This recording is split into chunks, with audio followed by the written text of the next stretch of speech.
What's going on, everybody, and welcome to the other side of the Firewall podcast, where we talk about the latest and greatest cybersecurity news, as well as we highlight those movers and shakers and glass ceiling breakers, those people of color who make it to the other side of the proverbial firewall. My name is Ryan Williams, and as always, I'm joined by Shannon Times. What's up? What's up? What's going on? And Chris Abercon. What's going on, everybody? What is going on? So definitely continue to tune in throughout the weeks. Monday, Tuesday topics, Wednesday discussion, Thursdays Ask Us SP. That's where I sit down with someone and have a interview about what they do in the cybersecurity community, as well as their origin story and things of that nature. Last week, I had a really good one with Alan Wesley, so definitely tune in for that one, where we talk about generative AI and data management. And then this week I have another one, but just tune into all of them, right? I have a really good one with Darren King, talking about CMMC 2.0. I have another one with Jeff Lodick, talking about his journey. So we've been blessed over the past couple of months. That's really good interviewees on the show. So I hope to continue that throughout 2024. But without further ado, I'll give it to Shannon. All right, everybody. So this article is from federalnewsnetwork.com, written by Justin Doubleday, and it's CISA directs agencies to shut down vulnerable software products, right? So they had it come up recently. There was a supplemental directive that was released from CISA, and it tells agencies to disconnect all instances of Ivanti Connect Secure and Ivanti Policy Secure VPN products on the networks, right? And they only gave them a few days to make it happen, gave them a couple days, because there was a January 19th emergency directive from CISA telling them to remediate the vulnerabilities in those products, right? So what ended up happening was they found some major vulnerabilities in those products that exposed some threats to the greatest degree possible, they say, right? So this is privilege level access that you can get into it, right?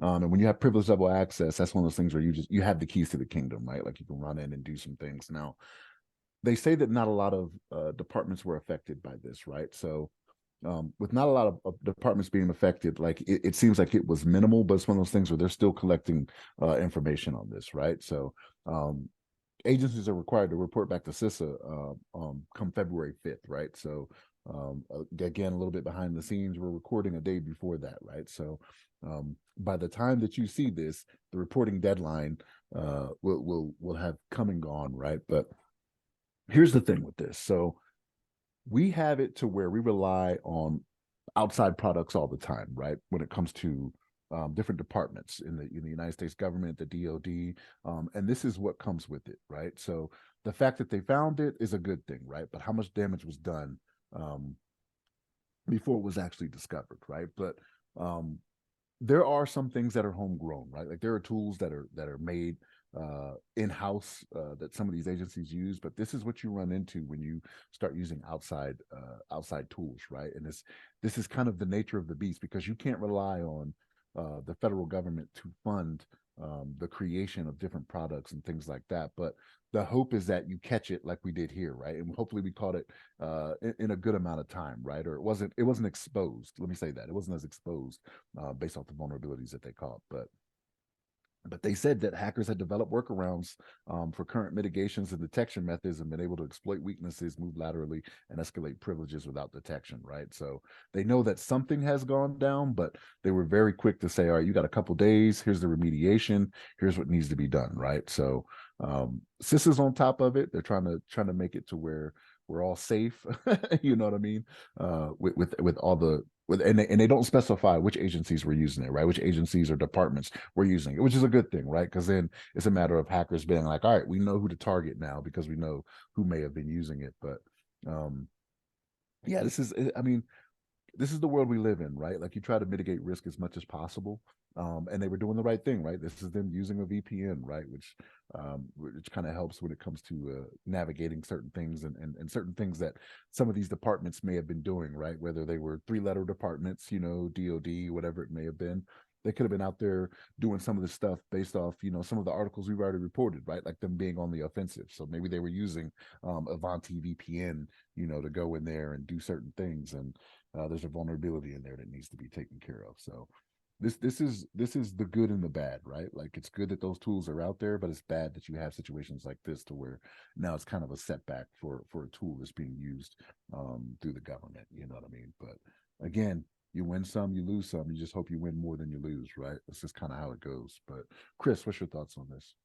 Yeah, I mean, I really, when it comes down to utilizing software that's third party, stuff like that, really it's the fact that they self-reported this vulnerability and then that they're taking steps to really secure this vulnerability, notifying their customers really shows me that there's a intense level of care that's being taken to ensure that their customers are taken care of, right? As to being ordered to shut down or usage of such VPNs and things like that, that just comes with the business, right? Like no software that you use is always going to be secure at all times, right? Even the biggest companies out there, Microsoft, Apple, they have vulnerabilities as well.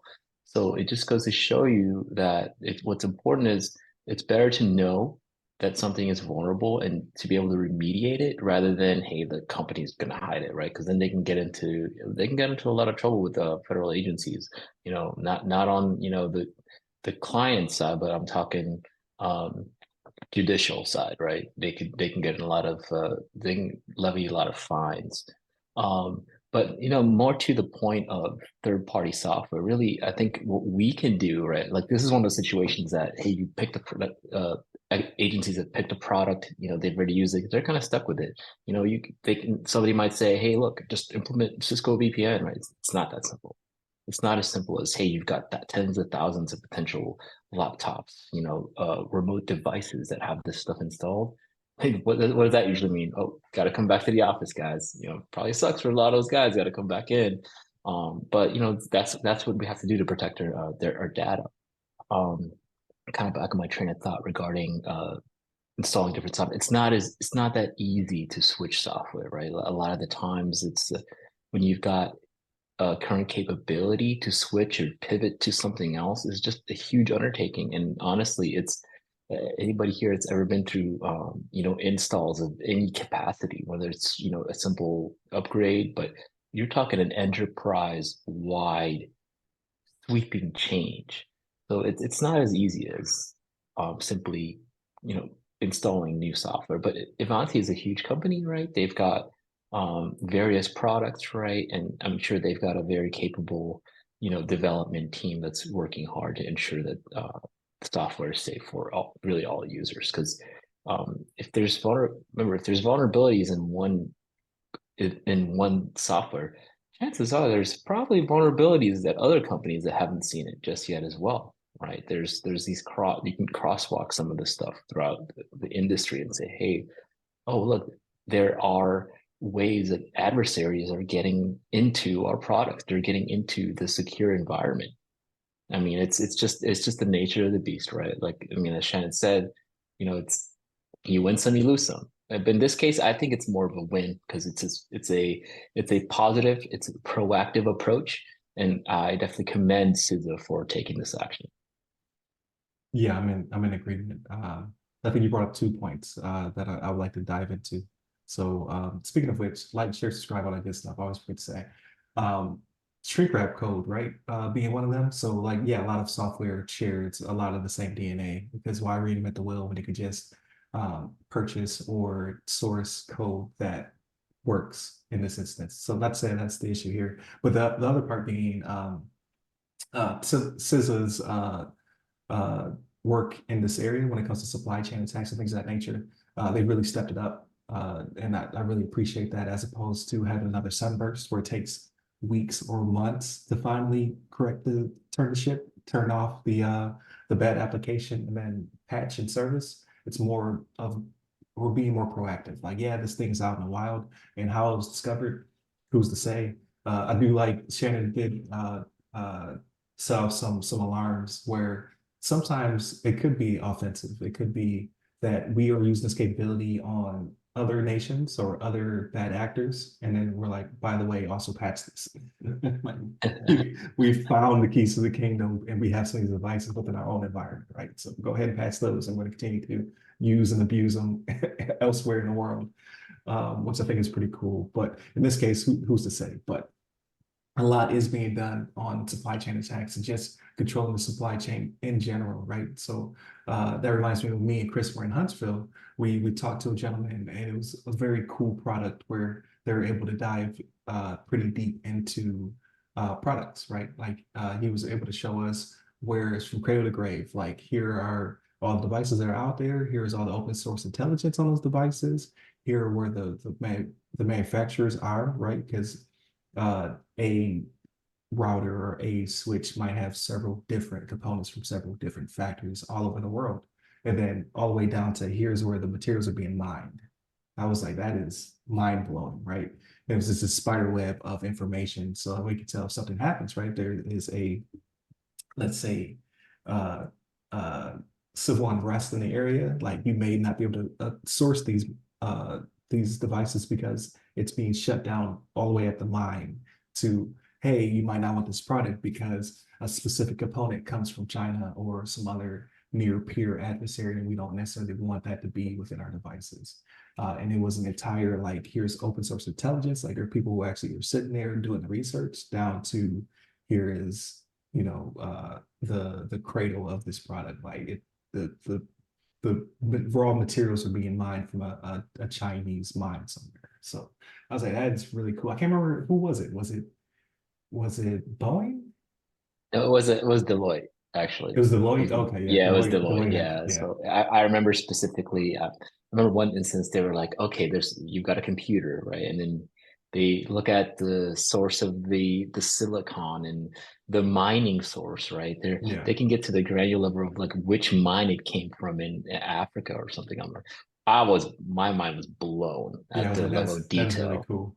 Yeah, the right? guy we were And talking to was Air Force, right? At one point. There were a Air lot Force, of prior service. prior, yeah. Yeah, as we walked around the different booths. It was at the Huntsville. National Cyber Summit. Yep. So I was like, that is really cool. So it's good to see that that's happening. So I'm sure CISA has products or intelligence to that either compare or rival, or they may be working with companies like Deloitte to make it happen. But it's just good to see that that type of due diligence is being had now, because like when the sunburst thing happened, like I was a blue suitor and it wasn't necessarily my department, but I knew about it and I brought it up and they're just like, well, we can't pull the plug until higher says to pull the plug. And you're like, but we know that this is an issue, but obviously the DoD is a big ship, it's hard to turn. But now you have instances like here, the CISA is just like, you have 3 days. Push it through, right? You need agencies like that can quickly flip the button because like a lot of us may have the information, but we're not in charge, right? I'm not a CEO of my company necessarily. To CISA and for having such quick intel and having the authority to tell people like, no, shut it down. Cut the hard line, right? Take X. So all good stuff. So definitely continue to tune in throughout the weeks. Monday, Tuesday are topics, Wednesday discussion, just like this one. Thursdays, Ask CSP. I have a really good one coming up.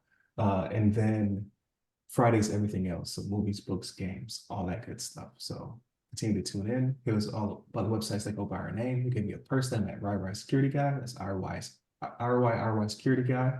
You can find me on LinkedIn, Clubhouse, Twitter, and Threads. And you, Chris? You can find me on LinkedIn, Chris Avicon. Last name is spelled A. Bacon. There it is. Stay safe, stay secure.